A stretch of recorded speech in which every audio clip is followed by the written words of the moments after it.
अंजुमन के सभी दर्शकों को कौशलेंद्र झा का प्यार भरा नमस्कार। साथियों, मित्रों, जानकारी की अल्पता कितना खतरनाक हो सकता है, आज की कहानी इसी बात पर आधारित है।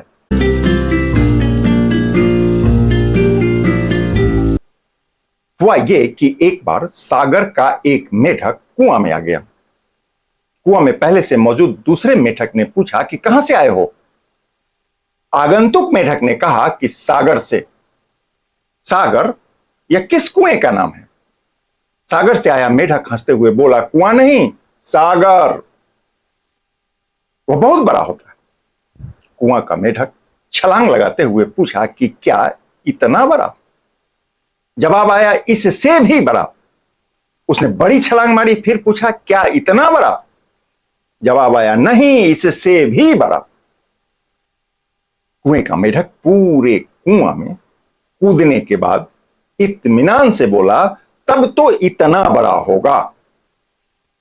जवाब फिर वही था, नहीं, इससे भी बहुत बड़ा। कुएं के मेढक को गुस्सा आ गया। वह बोला, तुम्हारे जैसा झूठ बोलने वाला मेढक मैंने पहले कभी नहीं देखा। तुम मुझे बेवकूफ समझते हो? कुआं से बड़ा क्या हो सकता है? दरअसल कुएं का मेढक कुआं के बाहर की दुनिया को कभी देखा ही नहीं था, इसलिए वह सागर के अस्तित्व को कुएं से माप रहा था। यह कहानी बड़ी अर्थपूर्ण है। दरअसल यह आदमी की कहानी है।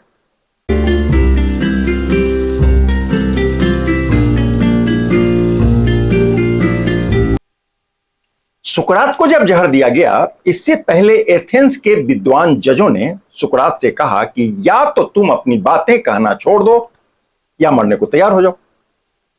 दरअसल सुकरात क्या कह रहा था? सुकरात सागर की बात कह रहा था। उन दिनों एथेंस के सबसे बुद्धिमान व्यक्ति को जज बनाने की प्रथा थी। ज्ञान के अहंकार में आकंठ डूबे जज कुआं से बाहर की दुनिया को नहीं जानते थे, इसलिए सुकरात की बात उनकी समझ से परे हो गया।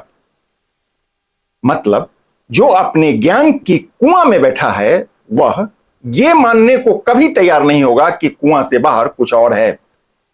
वह कभी नहीं मानेगा, क्योंकि वह जानता है कि उसका कुआं रूपी ज्ञान ब्रह्मांड का समस्त ज्ञान है। उसके परे वह कुछ भी सोचने को तैयार नहीं है, समझने को तैयार नहीं है। गौर से सोचिए, हम में से अधिकांश लोग आज कुआं का मेढक बन चुके हैं। अपनी बात कहते हैं, दूसरों की नहीं सुनते, प्रत्येक बातों में उदाहरण पेश कर देते हैं। वास्तव में कुआं का मेढक ही है। ऐसे लोगों से सर्वदा सतर्क रहने की जरूरत है। आप इस कहानी से क्या समझे? मुझे आपके जवाब का इंतजार रहेगा। रविवार शाम 5 बजे अंजुमन में फिर मिलते हैं। तब तक के लिए धन्यवाद।